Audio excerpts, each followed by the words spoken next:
Je représente une sensibilité injustement stigmatisée, pour reprendre les termes de notre rapporteur, comme populiste, complotiste. J'espère que notre rapporteur va s'intéresser aux fausses informations d'origine étatique.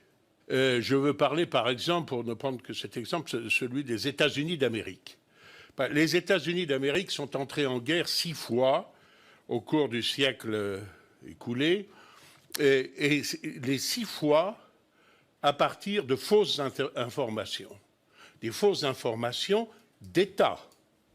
Premièrement, la guerre hispano-américaine, dans laquelle on a prétendu faussement que les Espagnols avaient fait exploser le cuirassé Maine, ce qui a servi de prétexte au déclenchement de cette opération. C'était une fake news, comme on dit aujourd'hui.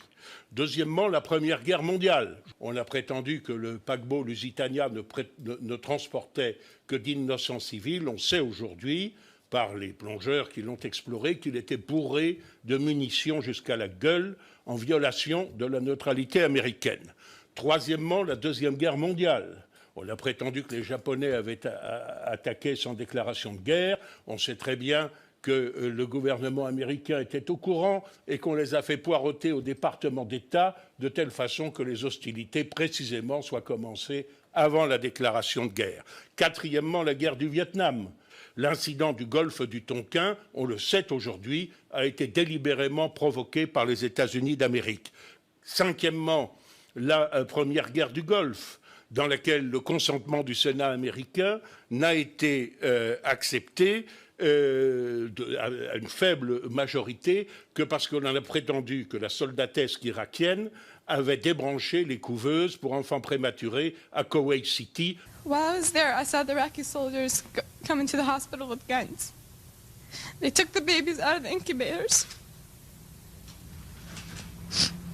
Took the incubators and left the children to die on the cold floor.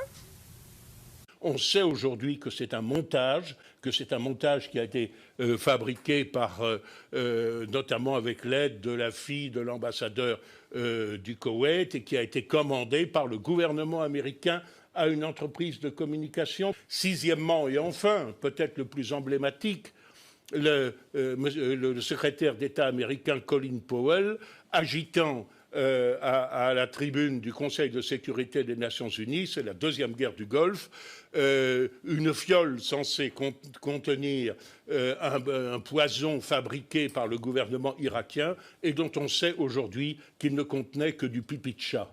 Alors, moi, quand j'entends parler de fake news, je me demande si l'on va véritablement réagir contre les fake news d'origine gouvernementale.